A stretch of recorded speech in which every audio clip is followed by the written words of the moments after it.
Welcome in everybody to another Patriots Beat Live Q&A. Alex, we haven't done a Q&A in a while. We had the draft and the mock drafts that we were doing before the draft, which of course, I think we might have gotten one or two guys out of those mock drafts correct. Yeah. I'm not sure. We have to go back and check. Maybe Cam McGrone snuck in there in one of the mocks at some point, but we haven't done a Q&A with you guys in quite some time. So we're looking forward to answering questions.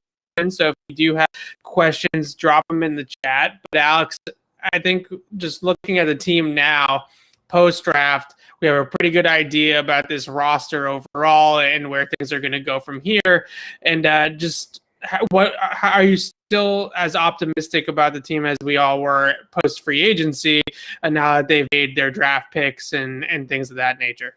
Yeah, I mean, I don't think that there's any reason for the optimism to go down. I don't necessarily know that it's shot up. It's certainly increased. I think what's going to be unique about this team, right, is they've averaged, anywhere from 10 to 20 UDFAs the last couple of years, and that's on the 90-man roster. They have 83 players on the roster right now, not including Edelman and Chung, who are still technically on the roster but won't be come June 1st.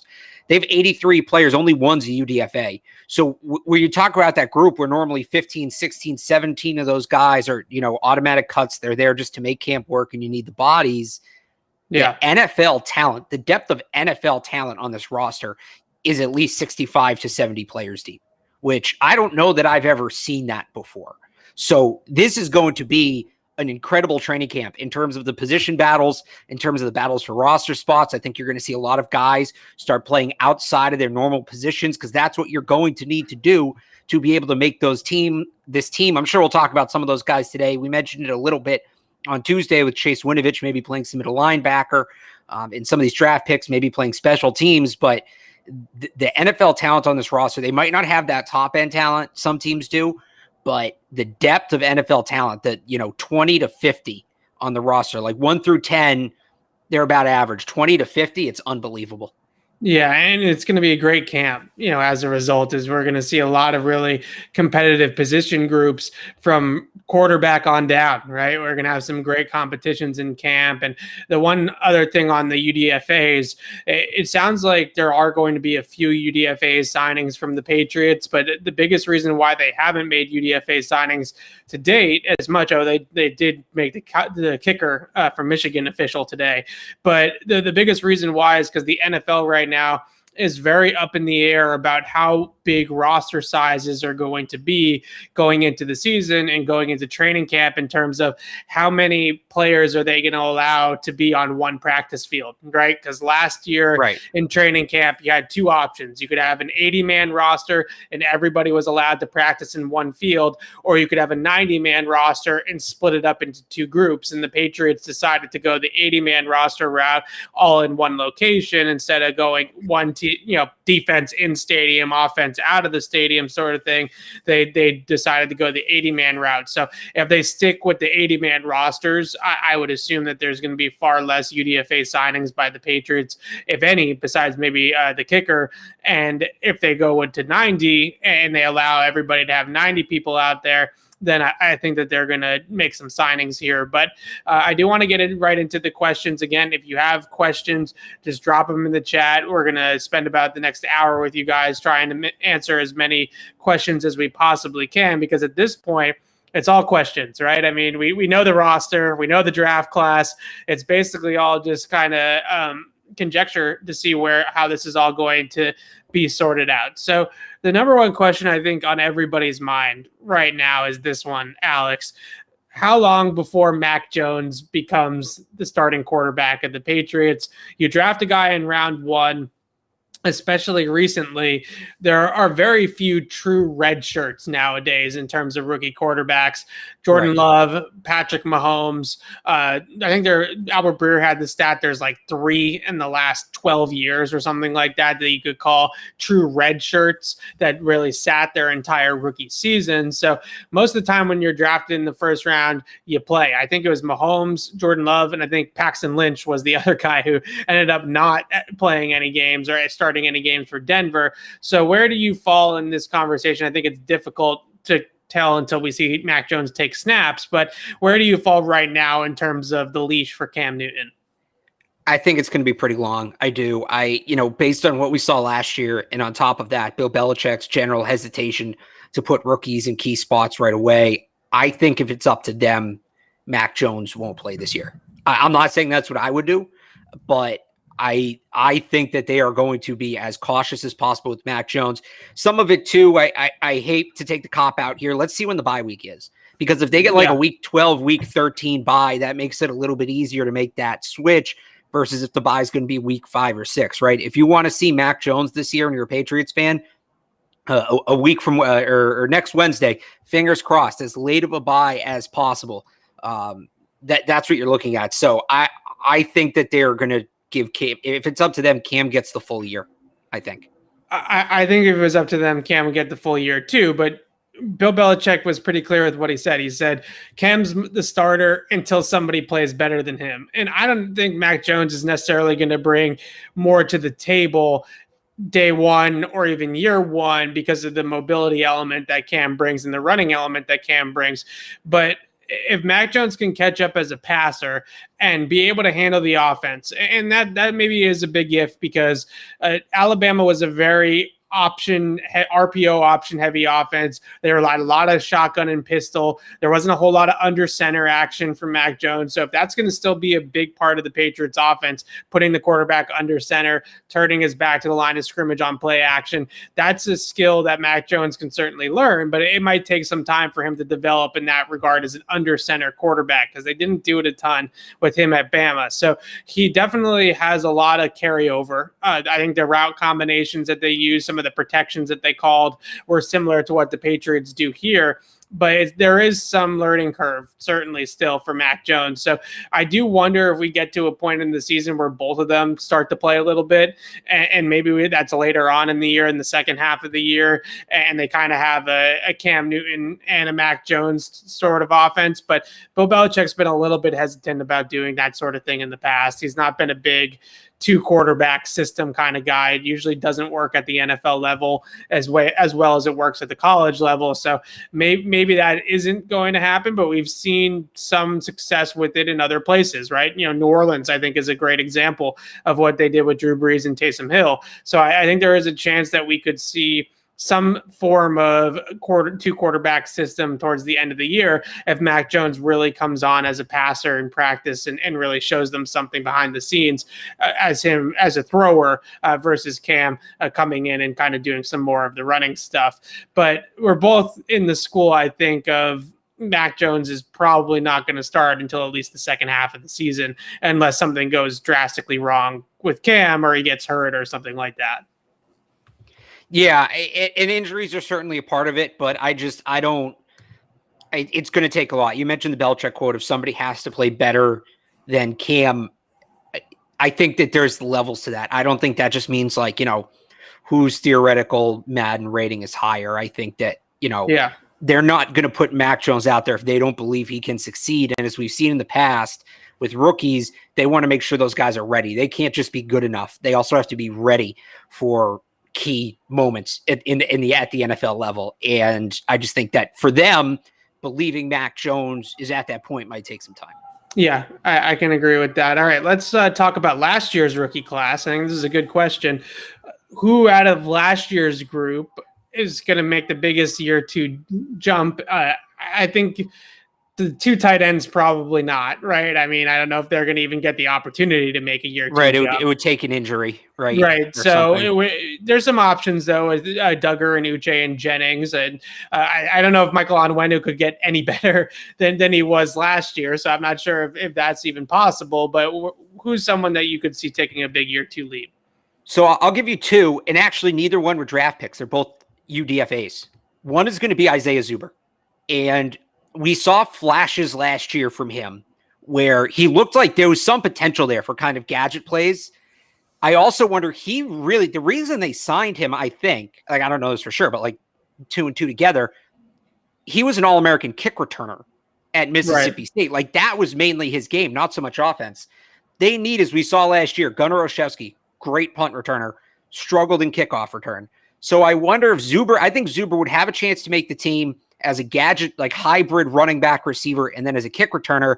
And I think there's a lot of upside for him in that role. So I'm looking at him as a guy who, maybe it's not like, maybe he doesn't end up the most talented of the year 2 players, but if you want to talk about the biggest jump, right? The biggest jump in impact from year 1 to year 2, I think Isaiah Zuber absolutely could be a factor for this team this year. And then on the defensive side of the ball, Miles Bryant. We saw that last game of the year was a real roller coaster, right? He took a bad route to a ball. He dropped an interception, but then he came back and factored in on 2 turnovers. He had that, a couple great plays on the LA trip. He's a guy who is trending in the right direction at the end of this season. It looks like they're going to need a second deep safety. He can play some of that. Maybe he plays some outside corner, which he did in college. He might not be able to do that at the NFL level because of his size, but there's going to be opportunities for him to make an impact. I thought he was a really talented player when they picked him up last year. I thought he might have been their best UDFA pickup, and now he's going to have a chance to show that. So Isaiah Zuber, Miles Bryant, 2 guys I'm really looking forward to this year. I'm looking forward to Miles Bryant as well because, first of all, he's got great Patriot versatility, right? He has the ability to play safety. He has the ability to play nickel corner, so he can move inside. I think he can move back. I wouldn't necessarily put him outside either, but I think he can certainly play in the slot as a man coverage guy or play on the deep half or maybe rotate into the box as a zone defender. So there's a lot of options there in terms of his versatility. His size is always going to be a concern, and maybe that's why he becomes more of a passing downs player and might not be an every down player, but in a nickel package, in a dime package where he's the 5th or 6th DB, I think he can carve out a role. I also just want to go to the top of the draft class and look at Kyle Duggar because I do feel like as a guy that comes from the D2 level at Lenoir-Rhyne, it was definitely going to be a little bit of a learning curve for him coming into the NFL game. And last year we saw flashes of it, right? We saw it in instances. Again, the Baltimore game, I think, was a great game for him to kind of outline what his potential could possibly be. I also think they're going to play him a little bit more deep than they did this past year, maybe a little bit more in that Devin McCourty type of role where he's roaming over the top or he's playing in a robber over the middle and trying to ball hawk and hunt the football. So I think that they're looking for him. Okay, year 1, you're dipping your toes in the water. You're getting used to the speed of the game going from D2 to the pro level. We know that you're a very good athlete. He seems to be a pretty instinctive football player as well. Now year 2 should be the time where Kyle Duggar should take off, right? And I think he's got all the physical tools in the world to do it. So I'm really looking forward to seeing both just his impact and what he does, but also how they use him. Because I think it might change a little bit based off of how they used him last year. They sort of wanted him to be the Chung successor last year, it felt like, right? Play in the box, guard tight ends, that sort of thing. I wonder if they look at that tape and say, this guy is such a freak athlete. He plays the game so quickly that if we just let him roam in the middle of the field and hunt the football and tackle guys in space and things of that nature, he's going to be a really impactful, just every blade of grass, right? A guy that can really touch every blade of grass. Whereas if you play him against tight ends, he's really got one specific assignment and one specific role. So I'm really fascinated to see if they change up his role in the defense a little bit as we come into this year. I mean, Jalen Mills is there. They just drafted Joshua Bledsoe. I know he's a 6th round pick, but he's also more of that down safety, strong safety, Chung type of player. Miles Bryant, definitely a guy that's probably going to be more in that type of mold as well. So they have some depth there in terms of guys that are going to play closer to the line of scrimmage. So the Patriots didn't draft the corner, Alex, and Stephon Gilmore remains up in the air, as does JC Jackson in terms of his contract situation after next season. All the reports out there that Gilmore wouldn't say no to coming back to the Patriots, right? If the money makes sense, as any player would tell you, if you pay me, I'll stay, right? So I don't think that there's any reason to believe that Stephon Gilmore wouldn't stay if the money was right. But do you see the Patriots re-signing Stephon Gilmore? I think this is a very Aqib Talib, Darrelle Revis type of situation where he's over 30. They got the best football out of him, and now maybe they look to get the next guy in here, or maybe they'll break the mold, because the mold, Ty Law, Asante Samuel, Aqib Talib, Darrelle Revis, the mold is to move on, right? That's the traditional Belichick approach. Is Gilmore different? I don't know that Gilmore's different. The situation's different. When you moved on from Ty Law, you had Asante Samuel. When you moved on from Asante Samuel, they went into that the longest drought they had under Belichick without a championship game appearance was 3 years. Bill put the clamps on that when he brought in Talib. And then when they moved on from Talib, they got Revis. When they moved on from Revis, there was a gap year with Butler and then Stephon Gilmore. So the point being, outside of that one gap after Samuel where things really didn't go well, and Bill has made a point since then of always having, a stocked cornerback room, they've always kind of had the next guy ready. And that's why I thought, okay, if they take a corner high in the draft, you can move on. You can move on from Stephon Gilmore. You have that next guy there. They have tremendous depth at slot corner. But on the outside, can they move on from Gilmore? I don't know. Because you have J.C. Jackson on one side. He's signed to a one-year deal. And then it's Juwan Williams and Michael Jackson basically competing for the other spot. I don't know that they have any other true outside corners on the roster. Evan, correct me if I'm wrong. Maybe D'Angelo Ross, unless they can fill that role a little bit. I think the question really is, and but he's like 5'10", isn't he? He's not like their typical outside corner. He's definitely more. Maybe you move him inside and outside. If he's more of a Malcolm Butler. Oh no, he's 5'9" actually. So the guy that should be taking over this role is Juwan Williams. The question is do they feel like Juwan Williams is capable of taking on that role? And at times, when he gets out there in preseason games, when he gets out there at the end of last season, they do play him at outside corner. He has been okay. He's held up. It hasn't looked like he's overwhelmed. It hasn't looked like he's out of place playing on an NFL field at outside corner. So you do wonder if Juwan Williams is capable of doing that. Now, do I love a cornerback tandem in 2022 of J.C. Jackson and Juwan Williams? Absolutely not. And that's when drafting a corner definitely comes into play. Usually Bill Belichick's prepared, right? Usually he has a guy a year before he needs him. Right. And that's why we talked about J.C. Horn and we talked about Patrick Surtain. We talked about all these corners in the draft so much in the lead up was because we expected Bill Belichick to see that 2-year window. And the board just didn't really break their way at that position. Horn and Surtain go early at 8 and 9 in the draft. They didn't have an opportunity to draft a first round corner. I guess you could have come back and gotten somebody like a Fedi Melifonwu in the Ronnie Perkins slot or something like that. But I'm not sure if they necessarily saw a guy like Melifonwu as a system fit. I think he's more of a zone Seattle-style cover 3 type of corner, not a man-to-man. Maybe like a guy like Elijah Molden, who's more of a slot type, Tyrann Mathieu type. That's not exactly what they needed. So there wasn't a ton of outside cornerback depth in this draft to begin with, and they sort of missed the boat with the picks in Jones and Barrymore and kind of getting one of those guys. So it's going to be fascinating to see because now I feel like they are kind of in a situation where they're going to have to pay Gilmore or JC. They're going to have to pay one of them. I really feel like to let both of those guys walk and have a completely new cornerback room in 2022 is going to be extremely risky. So it does feel like they're going to have to pay one of those two guys, and maybe Gilmore on a 3-year deal or something like that ends up being the better investment because you're going to get CB1 level play. Whereas J.C. Jackson, when he came up to guard Stephon Diggs or he came up to take Brashad Perryman in those games where he had those CB1 auditions, he was a little rocky. He was a little rocky, and he still has a lot to prove. I think that he can be that true number one guy and not just kind of be a 1B or a 2A, but be a legitimate number one NFL cornerback, especially in an extremely man-heavy scheme like the Patriots, where they're going to want him to shadow somebody. They're going to want him to go out and get Stephon Diggs. They're going to want him to go out and get Jalen Waddle, or whoever it ends up being, right? That he's going to have to take that guy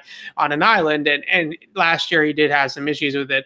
All right, I don't want to wait. Hang on, let me just add, just in terms of this year, right? Because you're kind of talking a year or two down the road. In terms of this year, this can still evolve, and I wrote about this today. 985thesportshub.com. There's some interesting free agent options out there because I think even if they find a way to keep Gilmore and Jackson, they still need a third outside corner this year. You still need that guy who can those two. You don't know if Juwan Williams can be that guy reliably. Jason McCourty is definitely a guy who could return. I think, correct me if I'm wrong, when Jerrion Connolly was in the draft, they were like heavily linked to him that year, right? and then he ended up going to the Raiders. I for whatever reason, I remember them being linked to him or a bunch of people saying he was a fit.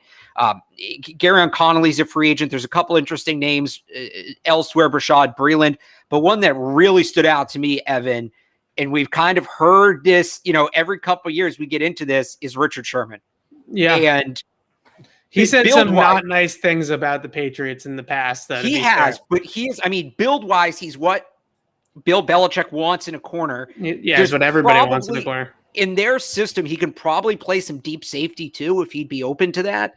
And people have talked in the past about what a fit it would be if you could get Richard Sherman and Bill Belichick's defense. I don't know if it happens, but he still wants to play. I think the Patriots are going to offer him as good of a chance as any to play regular snaps and play a regular role. So, maybe whether it's Chase McCourty, whether it's Sherman, whoever it is, I think there's another corner that's going to be added at some point here down the line before we know what ends up happening with Stephon Gilmore. Because just as a reminder, something has to happen.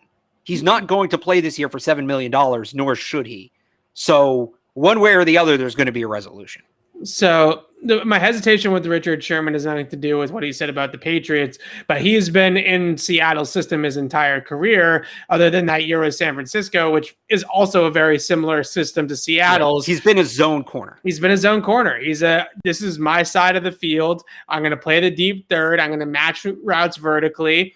That's been his whole career. They did do a little bit of man stuff in Seattle every once in a while, and he did travel at times in situational stuff, third down, fourth quarter, close game, that kind of deal. But for the most part, it was Richard Sherman, right cornerback. You got the right side. Everybody else worry about everything else. And this guy is going to lock up his man. And they do play a lot of cover 3 Mabel, which means that the backside corner, which was often Richard Sherman, was locked on man-to-man while the rest of the defense was playing zone. So he has some man experience, but certainly not as much man experience as what they asked them to do here in New England. Well, that's why I wonder, if he comes and plays more safety here, and then you have him as that third corner if you need him. So kind of a split role. It would be a different role. Is he going to play deep safety? He's not going to play the deep third. I wouldn't think. Maybe he does. I don't know. I don't know if Richard Sherman's schematic it is great. I love the idea. The Patriots have always done this. It used to be more prevalent, obviously, in the Brady era, but now we can kind of get back to that maybe with some of the free agent signings of these veteran players like Richard Sherman, who might have one last go of it, right? One last big season in the tank, and they kind of get these guys. So maybe, you can, I wouldn't bash the move by any means if they did it. I just have some hesitations about the scheme fit and whether or not Richard Sherman is really the best option for them with the way that they run their defense. Let's move on, though, to this question. I don't really know if I want to even entertain Julio Jones, but let's just discuss it briefly in terms of... For a second. We'll discuss it for a second. Does it make sense? Yes, I do. So Richard Sherman in terms of... Julio Jones in terms of the contract... It's about a $15 million deal for the team that acquires him. He's got a $15.3 million base salary. So it's not exorbitant. It's not over $20 million or something like that. The Patriots would have to move some money around, but it's doable from a contractual standpoint. It's obviously attractive from just an on-field standpoint. But is this any type of realistic? Because I still feel like there's no way that this actually happens. And is he in the last year of his deal? I'm just pulling that up right now. I'm not sure. No, he's not. So he has one more full year in that contract, and then he does have an out in 2022. So you're looking at an $8 million out. Yeah, That's not. We'd have to get Miguel in here and have him talk about the dead cap situation for the team acquiring the player via trade. It's not exactly the same as what it would be for Atlanta. I think it's a little bit lower just because a lot of those bonuses and stuff like that don't carry over. So I don't think the dead cap is quite as bad for the team acquiring him, but the contract for the player is somewhat reasonable. There are, Julio Jones is getting older. He's been banged up a little bit, but I don't know. We love wide receivers in New England. They haven't had one that everybody can sink their teeth into since like Healthy Edelman or Brandon Cooks or whatever. So everybody is clamoring for the big name wide receiver here. Yeah, I'm not going to say don't do it because he's just such a good player, but at the same time, what you'd have to do to manage it cap-wise, you would have to retool the offense a little bit. It would probably ultimately end up being worth it, but I think you can achieve the same result by just like if you do that, right, and he's got multiple years. I said this last week, right? I'm looking at next year in a very strong wide receiver draft class next year, and they're going to be in a position where they really can go out and get aggressive at that. Bringing Julio Jones in just for this year kind of takes that off the table when you look at his contract. If he was on a one-year deal, I'd be a lot more open to it because you're basically just replacing N'Keal Harry on the roster with Julio Jones, which is obviously a massive upgrade. But I just don't think for a guy who's been hurt as much as he has and at his age – it's worth taking on that contract right now. I would like if they did it, I wouldn't be upset, but I don't know that it can't be upset. Yeah, right. If they get Julio Jones, it's impossible to be upset. I actually think look, I don't think it's possible. I don't think it's likely. I don't think Bill Belichick will do it. I would do it. I would do it. And the reason being is that the Patriots have two tight ends. I like Nelson Aguilar as a fit in their Z receiver role. They don't have a true X on the team. And we've talked about this before of them maybe playing Hunter Henry a little bit at the X. Maybe N'Keal Harry finally breaks out of his shell a little bit.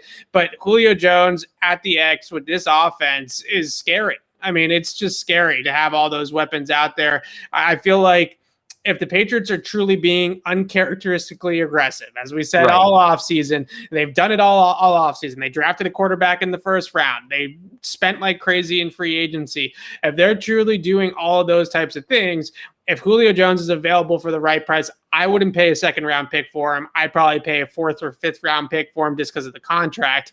But if he's available for the right price, then I would definitely pull the trigger. And the other thing, let me ask you, I would pay more if he's willing to restructure his contract. Yeah. I mean, I don't know. Maybe I think a second, if he's willing to restructure that down to a one-year deal, absolutely. No hesitation. I think the hesitation on his part, if Brady's still here, he does that in a heartbeat, right? But the problem is because Brady's not still here and because there is some uncertainty about the quarterback play, if he could come in here, have Brady and go for 1,500 yards and then sign another big contract after that, after restructuring for 2021 to come to New England, then I think he'd be more open to it. But the other thing I wanted to say about the Patriots with wide receivers is they have made it clear now since the N'Keal Harry draft, so basically the last two drafts, that they're hesitant to spend a premium pick on a wide receiver.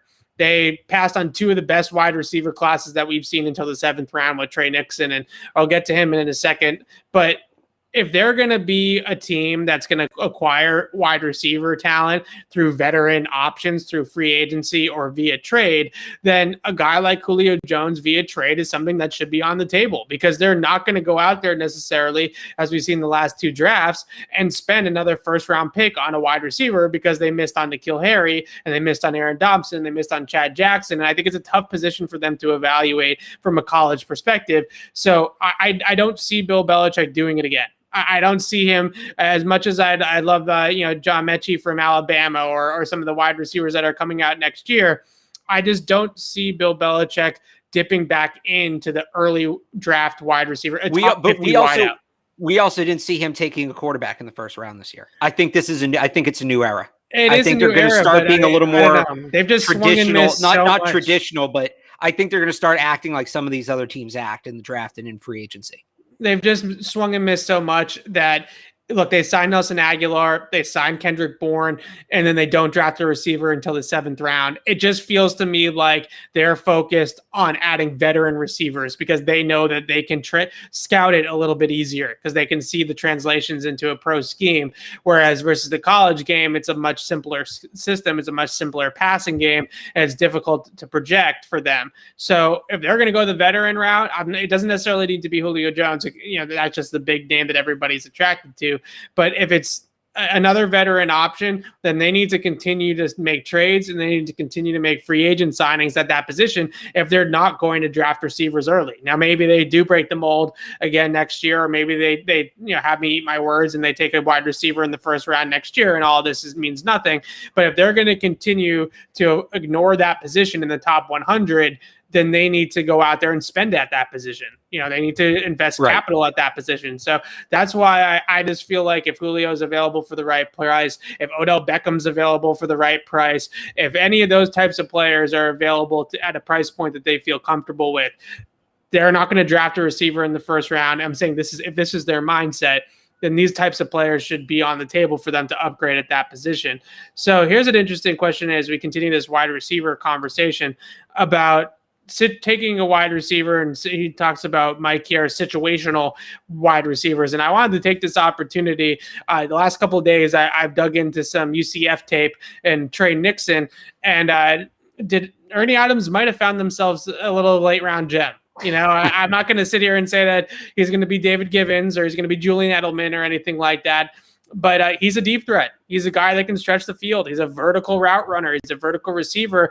And the one thing that you definitely see out of these UCF guys, and with Nixon in particular, is the ability to get off press coverage at the line of scrimmage. And I kind of feel like Ernie Adams said, oh, well, N'Keal Harry, that was his biggest issue that he's had. And we went that route with that pick. I'm going to get a guy that can actually move off the line of scrimmage. I've been really impressed with Trey Nixon's press release package, his ability to get off press coverage and get himself vertical up the field. I don't know if he's going to be as fast in the NFL in terms of taking the top off as he was in college, but I think he can definitely get open at the line of scrimmage and get off that press coverage. So if you're talking about situational receivers, and a deep threat, I actually think they did take one. It just didn't happen until the 7th round. Yeah, and isn't a slot receiver kind of the ultimate situational receiver? So I would argue Belichick has done this. The other thing is the reason it's a little different. The thing about a situational pass rusher is the situation going in, right? That it's an obvious passing situation. That's why you put that guy on the field.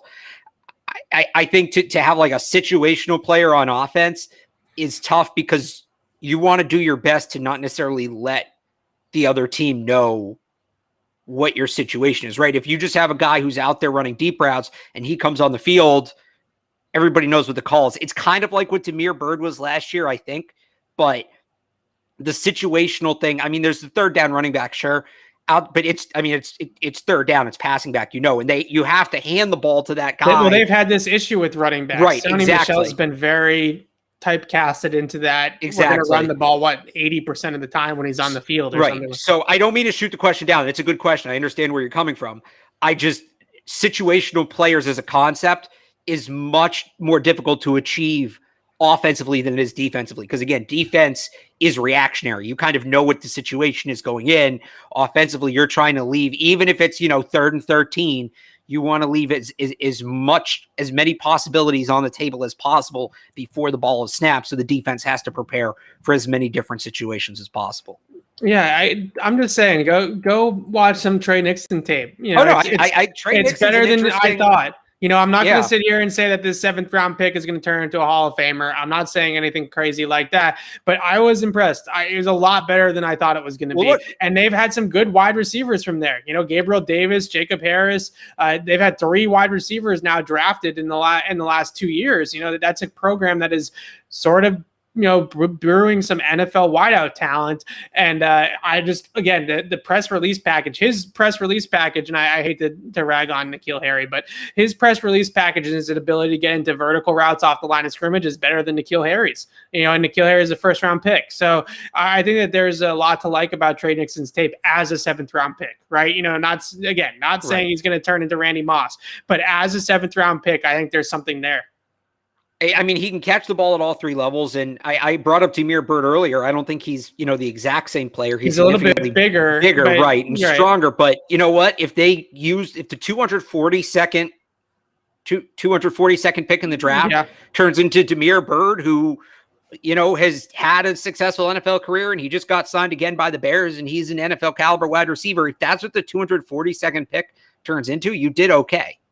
Yeah, Damiere Byrd, somebody I think his routes were a little bit rounded at the top of it, and he was not a physical downfield ball tracker, right? He had issues with finishing through contact, and that was a big reason why he couldn't complete a lot of those deep balls when he did get behind the defense. And Nixon's a little bit bigger. He's not as fast. He's like a low 4.4 guy, where Damiere Byrd's like 4.26 or 4.27 or something like that. But there was more to like there than I thought. If I had to look,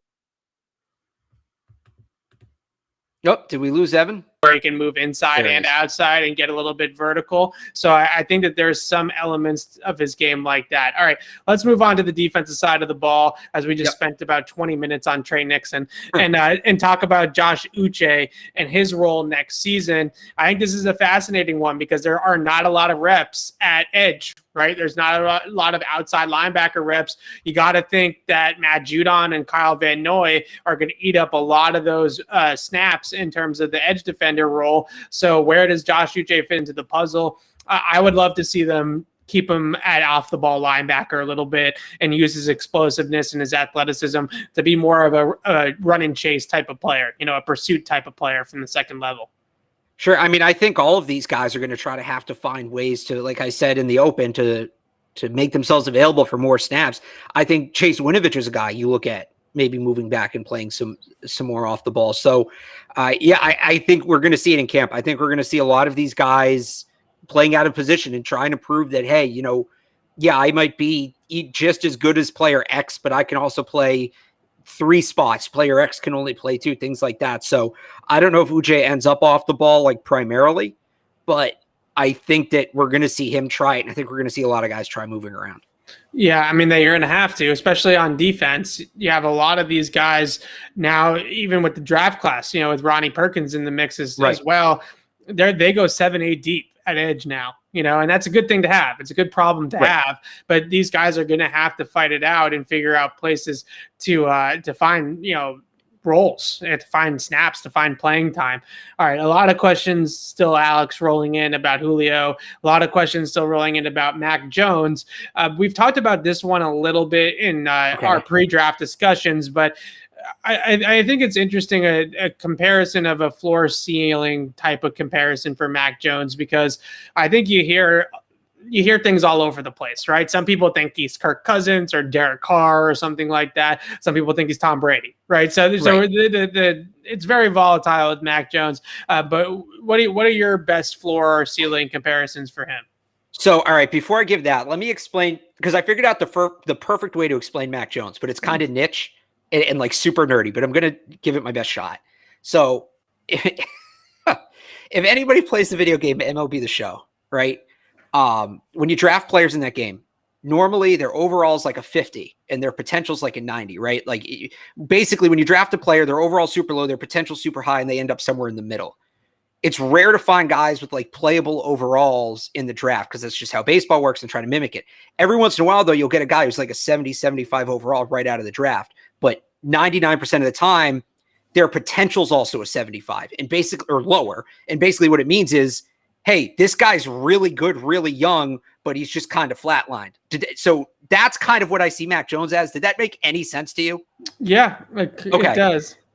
So that being said, my comp is a very close friend of mine's dad, who's been a season ticket holder since the 70s and likes to make fun of me for being, a fan of certain players, namely Drew Bledsoe. He texted me during the draft and said, there you go. They got Bledsoe.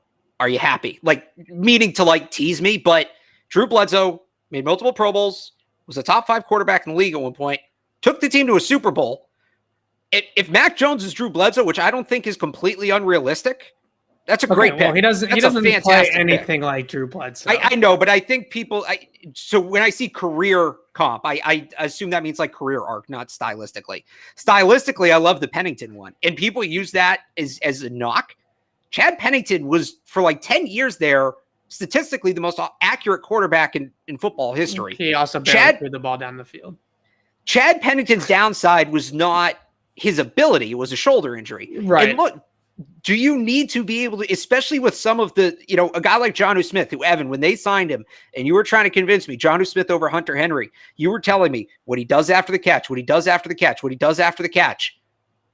Okay. They have that guy. I think they're going to continue to add yak receivers. Maybe Mac Jones can't throw the ball down the field. If they get guys who can create like he had at Alabama, so problem solved.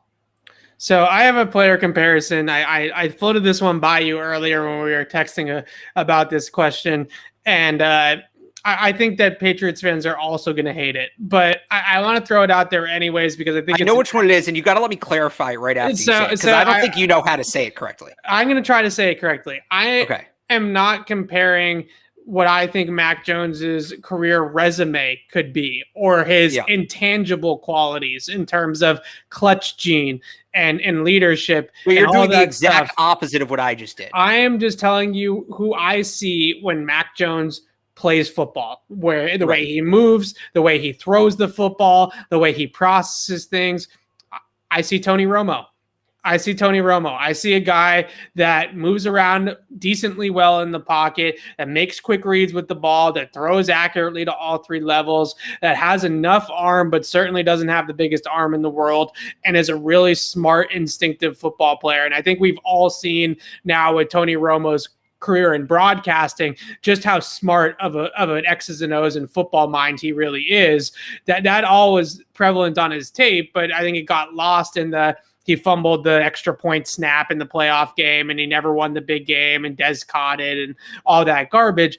I'm not saying that Mac Jones is going to be a dud in the playoffs, right? Or he doesn't have the clutch gene. He certainly did at Alabama, so I think he's got a little bit more cojones, if you will, than a guy like Tony Romo in the big moments. But in terms of the way that he plays the game and the style in which he plays the game, it reminds me a lot of Romo. And similar to your comparison about Drew Bledsoe, Tony Romo had a much better career than people think, right? See, this is just why I have trouble with that comparison. And I know this goes against what you said, but I think when you say somebody will be a more clutch Tony Romo, that's like saying a player is a clean Vontaze Burfict, or a slow Deshaun Jackson, or a smaller Trent Brown. It's just like that's the signature trait. It's so hard for I think some people, because I'm saying when I know you see it from the tape, right? I'm just saying that when I think Tony Romo, the first thing that comes up is, oh boy, he's not like. Is there somebody else who played like Tony Romo who got to the conference championship? I would just rather compare him to somebody like Tony Romo, who had a really good regular season NFL career, right? Like I get the numbers in the regular season, then compare him to like Kirk Cousins. You know what I mean? Like, I don't know. It seems like I would much rather that comparison as a Patriots fan than somebody like a Kirk Cousins or a Derek Carr or some of these middling quarterbacks that I hear. I think he can be a little better than that. I will point out, somebody brought up AJ McCarron. And I know why. I think his floor is higher than AJ McCarron. I think he's a better quarterback right now than AJ McCarron ever was. Yeah, I agree. Plain and simple. And I always thought AJ McCarron was a little underrated. I thought he could be, I guess he has been like a career backup, like a serviceable backup. But so here's the difference. And this goes back to the whole Alabama quarterback thing that we talked about on Tuesday, right? That people say, oh, Alabama quarterbacks always suck. Well, no, Alabama just never produced NFL quarterbacks because they didn't recruit heavily at the position, and they ran an antiquated offense. That's just what they looked for. Blake Sims won a national championship with Alabama as a quarterback. He was playing arena football in Japan as a safety 2 years later. Jake Corker, I think, owns a farm now, and he won a national championship. Like, Alabama was just looking for a guy who could hand the ball off 40 times and make the safe throws when they needed him to make them. AJ McCarron came in at the end of that era. What happened was the SEC, right? You see all the spread offense now, and it started in the Big 12, and then it hit the Pac-12, and now it's getting into the Big 10. All these college offenses started opening up, running the spread, running much more high-octane offenses. The SEC was kind of the last conference. They were the last conference to do that. And it started happening at Texas A&M with Johnny Manziel, and then you saw it at Kentucky a little bit. Florida sort of brought it in, although unsuccessfully at first. And Alabama was really one of the last schools to make that change. But Nick Saban realized at a certain point, if they didn't catch up, they were going to lose recruits and they were going to lose games because wide receivers wanted to play in that system. And at a certain point, you just weren't going to be able to win shootouts against teams you needed to win shootouts against running the old system Alabama did. So they implemented a more modern, a more advanced system that relied a lot more on the quarterback, both physically and mentally. That's where Jalen Hurts was really the first quarterback to run that system. Tua kind of mastered it the next year, and then you had Mac Jones. So Mac Jones isn't from this Jake Corker, A.J. McCarron, Blake Sims, Freddie Kitchens, Alabama quarterback tree. It really changed about 4 years ago, and that's why you just have to – I know it's easy to make that comparison. I know you want to make it. You have to throw it out. It's not there. It doesn't exist. It doesn't make sense. So Nick Saban did a coaching clinic that I think this offseason, and the videos, some of the people I follow, like James Light and some of the other coaches that are on Twitter, have been sharing some of the excerpts from it. And one of them is breaking down just that he recognized, he said like 4 years ago, that the game has changed. Right. And he and Bill Belichick, he mentioned him and Bill Belichick came up with ball control, running the football, playing good defense, playing good in the kicking game. Those were the things that won football games back in the day, right? 30 years ago, that's what every coach was being taught by their predecessors and by their bosses, was we're going to win the game by running the football and playing good defense. And Nick Saban said the college game's changed. And I recognized that 4 years ago, that we needed to be a passing team. We needed to put up points. We needed to recruit quarterbacks and recruit wide receivers and recruit talent on the offensive side of the ball way more than we had been doing. And we also had to change systemically and change schematically. So they became a very RPO heavy offense. Instead of under center play action, they went to RPO stuff in shotgunner and pistol, and they recruited all these wideouts, Devontae Smith and Jalen Waddle and Henry Ruggs and Jerry Jeudy, and they started recruiting top quarterbacks and all this stuff, and they changed their philosophy completely. And that's a really good, I'll try to find it and I can tweet it out.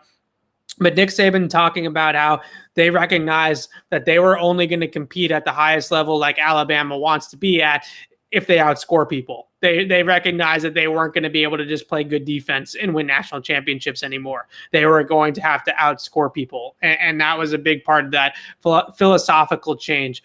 Let's answer this real quick. That's my Blake. They didn't win a title with Blake Sims. They lost to Ohio State that year. But correct yourself.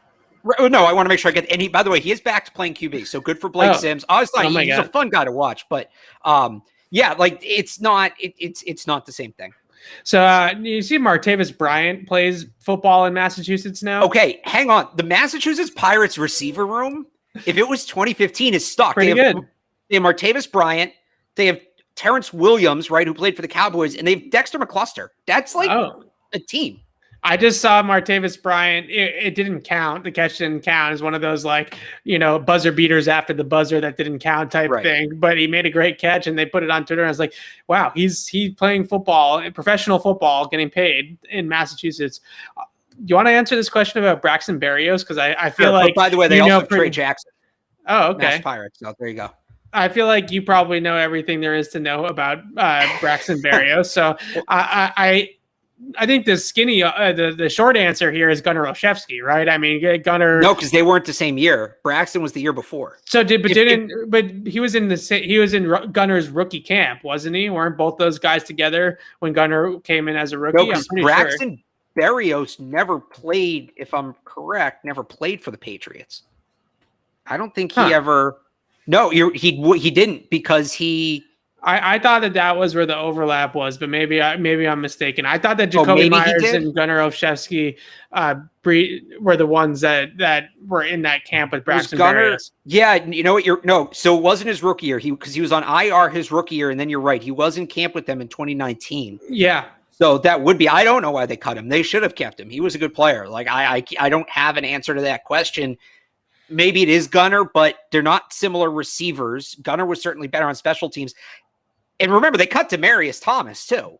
So this isn't even the question here. Like, it should be why they cut Demaryius Thomas, but that's a whole, Berrios wasn't with the Saints. Now you're thinking of Austin Carr. This is all the same player. It's just different iterations. I think you're thinking of Austin. No, somebody in the chat said Berrios was with the Saints. Okay, yeah. That's Austin Carr. Yeah. So sorry, I'm pretty positive that Braxton Berrios you're right. They were both with there in Gunnar 2019. Yes. He might have been hurt during camp in 2019. He was always hurt when he was with the Patriots. He still might have been dealing with, he spent his entire time with the Patriots on IR. Yeah. There was, that might have had something to do with that. So Jacoby Myers is a better receiver than Braxton Berrios. So that's why he made the team. And then Gunnar's a better returner than Braxton Berrios. So I think that But truly, I think the matchup was Berrios versus Gunnar. I actually thought we saw some of the flashes of Berrios and what he did with the Jets this past season in that 2019 camp. I just don't think his return ability was as explosive at this level as it was in college, and that really hurt his chances of making a hay here in New England. But I don't know.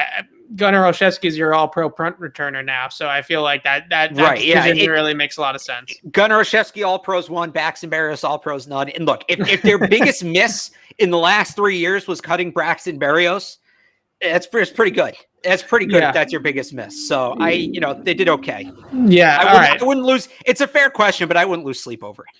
Yeah, me too. All right, let's talk about JJ Taylor, because I think this is a really interesting sort of question here. I'm just checking. Oh, hang on. Actually, we have breaking news here. Yeah. So Jason McCourty, that's why I was looking at my phone.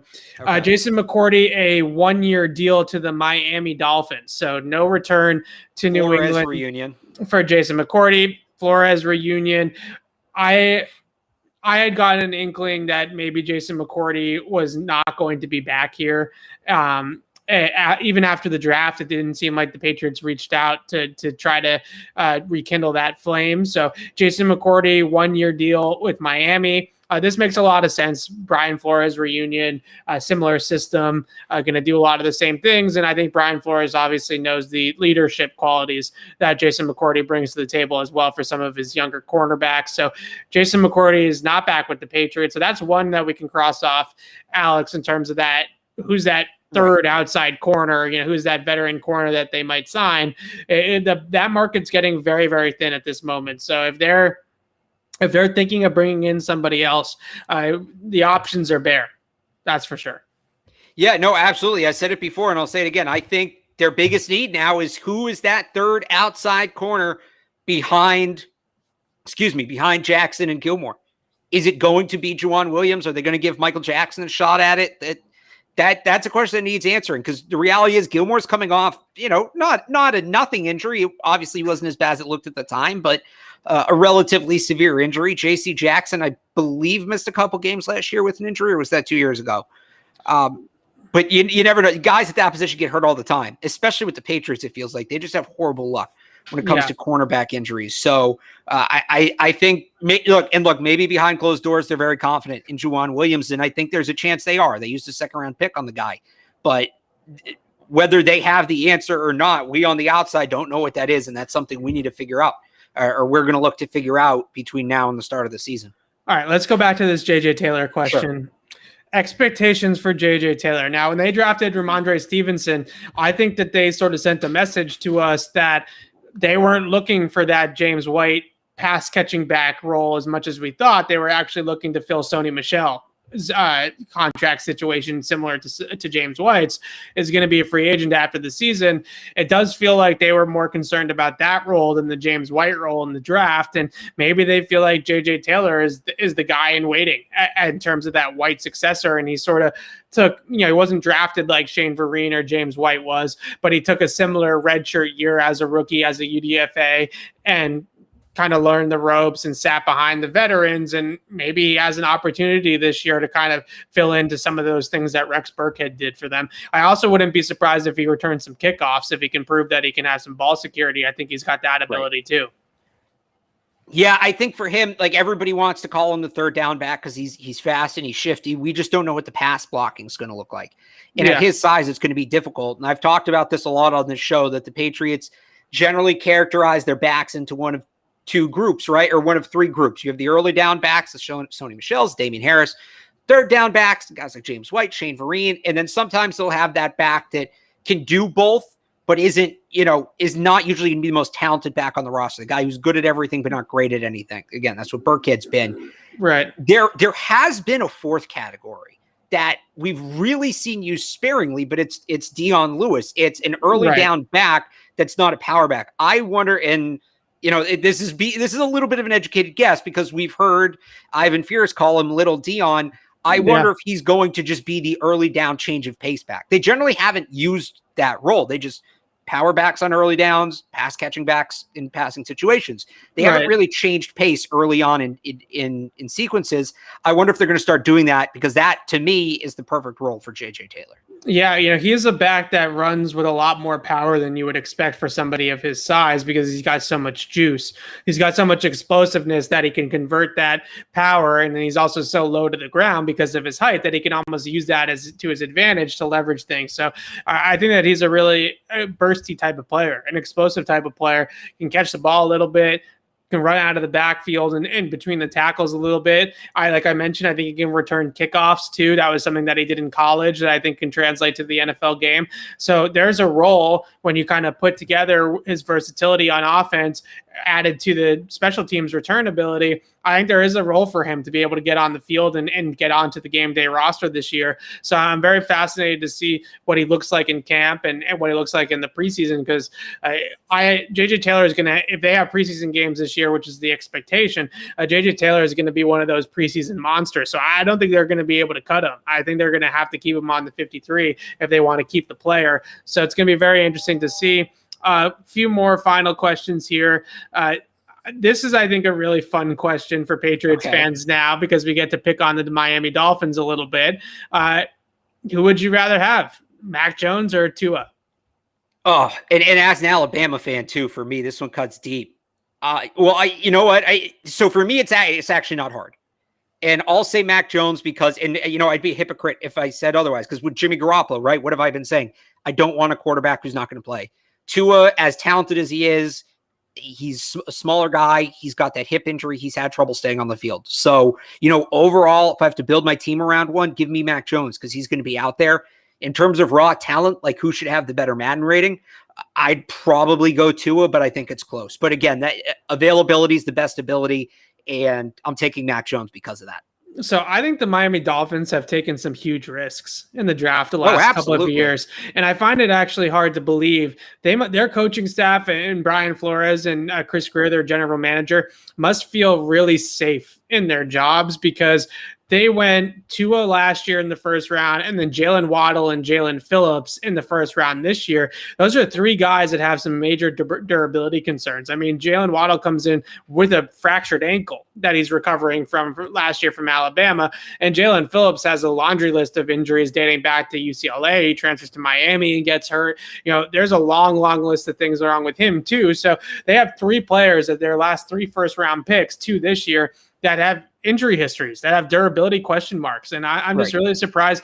Look, it could hit, right? And if it hits, it's going to hit big, right? Because Tua is going to be a star. Jalen Waddle is going to be a star. Jalen Phillips is going to be a big-time pass rusher if all those things work out. But there's a really good chance this could all flop and completely fall on their face if they're not able to hold up in the NFL game.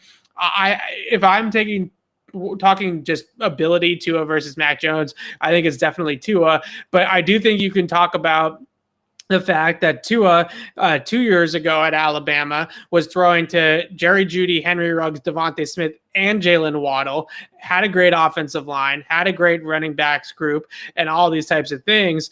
And when we talk about knocking Mac Jones for his supporting cast, well, I don't understand how we're knocking Mac Jones for his supporting cast and not saying the same about Tua and his supporting cast, because it was better than Mac Jones's was. Tua played with 4 first-round picks at wide receiver. 4. And that's incredible. I mean, I don't even know if any college quarterbacks ever play with 4 first-round picks at once. And that's what Tua was throwing to. They were so stacked at wide receiver, Tua's last healthy the year there, that Jalen Waddle couldn't even get on the field. Jalen Waddle had a tough time carving out a role. So I think that's pretty incredible. But in terms of overall talent, it's definitely Tua. In terms of longevity in the NFL, then maybe Mac Jones has him there just because of the hip issues and stuff like that. But if you really want to get into this as Patriots fans, it's really looking at Tua and saying, hey, Tua had played with just as much talent as Mac Jones. Joe Burrow played with just as much talent as Mac Jones. Even Justin Fields, to a degree, played with closer, comparable talent to Mac Jones. So Trevor Lawrence, yeah, certainly. So those are the guys that you can look at and say, hey, everybody wants to knock Mac Jones for his supporting cast. These guys play with some pretty good football players too. Again, 4 first-round picks at wide receiver for Tua at Alabama. 4. I mean, that's that's incredible. Mac Jones maybe had 3 if you want to talk about Mechie, right? I mean, he's probably going to be a first-round pick too. Well, just wait until this year's Alabama. Alabama lost 2 first-round receivers, a first-round running back. Najee went in the first, right? And a first-round quarterback. Their offense might be better next year. Bryce Young, number 1 recruit in the country. Jaleel Billingsley, John Mechie. I can't remember the kid's name. I mentioned him earlier on Twitter. Their freshman wide receiver, the top freshman wide receiver recruit, looks unbelievable. I think Alabama's offense might be even better this year. Bryce Young, right? He has a chance. He has a chance to be, not this year because he's not going to be draft eligible, but he has a chance to be a 1-1. Yeah, I mean, there's a ton of talent at Alabama. There's no doubt about it. But if you were a big Tua person, if you thought Tua was a transcendent talent and all this stuff, he was surrounded by the same exact supporting. A Guy Hall, by the way. A Guy Hall is the wide receiver. There we go. All right, let's wrap it up on a Jarrett Stidham question because there's a couple of Jarrett Stidham questions and we just sort of ignored them in the beginning. So let's wrap it up on a Jarrett Stidham question. What's going to happen with Jarrett Stidham? That's really the kind of question with his career arc here. Does he get cut? Does he get traded? Does he have any value? Do they keep 3 quarterbacks? What do you see happening with Stidham here? I think Stidham ends up making the team because COVID's still going to be kind of a lingering issue. Yeah. I don't know how much, but if they had a UDFA quarterback on the roster right now, I might change my mind and maybe they bring back Brian Hoyer or something. I think they're going to carry 3 quarterbacks. As much as I've knocked Jarrett Stidham at times, I don't know that there's a better option out there right now that they could bring in who would beat Stidham out for that 3rd quarterback job. Now, maybe he ends up on the practice squad. I don't know that they'd have trouble getting him there. And if they would, maybe they say we'll take a downgrade at the 3rd quarterback and we'll trade him. But I think in one way or another, Stidham hangs around for this year. I just don't know that he plays, pending, again, like COVID or something. So the only question that I have with Jarrett, he's going to make the team, the 53-man roster, and they'll carry 3 quarterbacks, barring one thing. What if Jarrett Stidham has some Jacoby Brissett trade value? Right? So that's what I'm saying. Like, I wonder if, Bill thought this guy was the guy at one point. Maybe we want him. Right. Like maybe, I don't know. They traded Jacoby Brissett for Philip Dorsett, who obviously has his shortcomings as a player, isn't necessarily a game breaker or anything like that. But Philip Dorsett played a role on the team that won a Super Bowl, right? He was a valuable role player on the 2018 team. And they had an opportunity there with the 3 quarterbacks to make a trade. They make a trade and they get a solid player out of it. So I do wonder, let's say same exact training camp preseason thing happens with Jarrett Stidham where he plays a great 4th preseason game, just like Jacoby Brissett did a few years ago, throws for 350 and 4 touchdowns in a fourth preseason game or something like that, just to hike up his trade value. Does a team bite and can they get a cast-off wide receiver from another team that it will actually have a role here in New England from elsewhere by trading Jarrett Stidham? That if they're going to move on from Jarrett Stidham, that's sort of where I'm looking as a possibility. I doubt he'll get cut. I'm sure he'll be here and be on the roster if he does not get traded. But I wouldn't rule out a trade. I kind of feel like that's a possibility. And even if he does, they're going to carry 3 quarterbacks. I think that with the COVID and everything between maybe the 3rd guy's on the practice squad, but let's see if they bring in another quarterback right between now and the start of camp. I don't think that's a good sign for Jarrett Stidham. Yeah, that's very true. And look, there's Cam stands, there's Stidham stands. Now Mac Jones is certainly starting to have his own hive here in New England. So it's going to be a fun camp regardless.